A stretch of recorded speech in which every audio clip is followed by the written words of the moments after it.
There is one Italian sauce that is considered the all-in-one sauce. Versatile, flavorful, open to interpretation and inspiration. The classic marinara sauce is what we're going to make today. I'm your personal chef, Mike Moses, and we're going to crush this tomato sauce right now.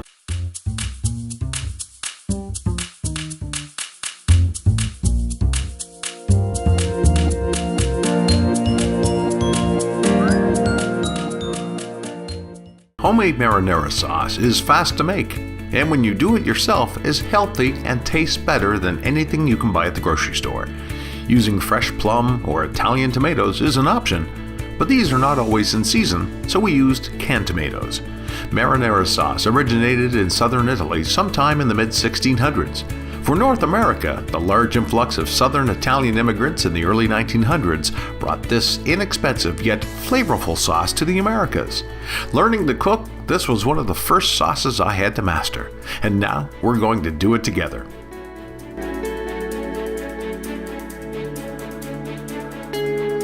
Here's what we need: 2 cans of quality tomatoes, 3 tablespoons of extra virgin olive oil, 7 cloves of garlic chopped, 2 teaspoons of preserved basil, 1 chopped onion, salt and pepper to taste, and a hand blender or potato masher.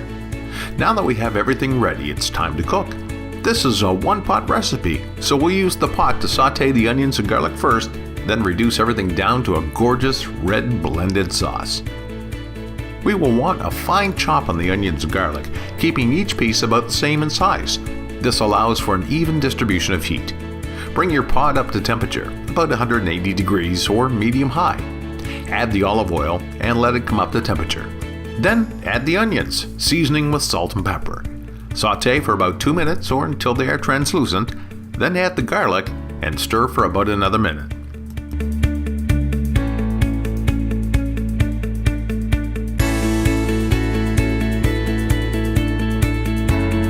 Add the canned tomatoes to the pot and stir until everything is incorporated, and reduce the heat to medium or about 150 degrees. Season and let it come up to a gentle boil.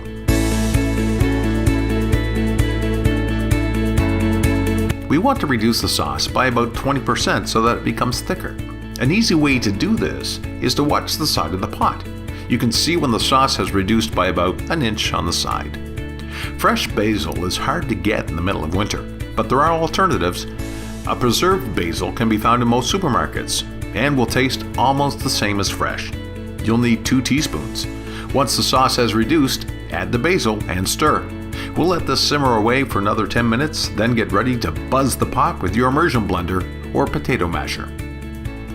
Blending the sauce can be accomplished many ways, the preferred being an immersion blender for a smooth sauce. For chunkier, we always use a potato masher. Some folks have also used a stand-up blender, but I'll caution you now, hot liquids in a blender may cause the top to come off and make a very nasty mess, and could cause some scalding. This is due to the rapid release of steam in the sauce.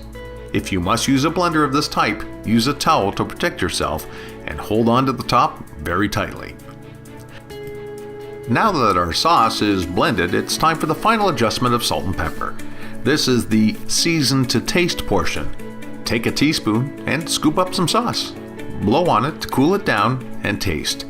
Add some seasonings and repeat until you get the desired taste just before the saltiness. It will take practice, but this is one of the basic skills you will never forget, and your cooking will jump up to the next level of great flavor.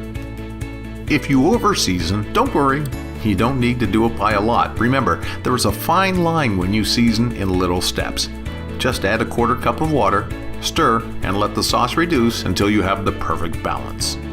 Marinara sauce can be stored in the fridge for up to a week and frozen for at least 6 months.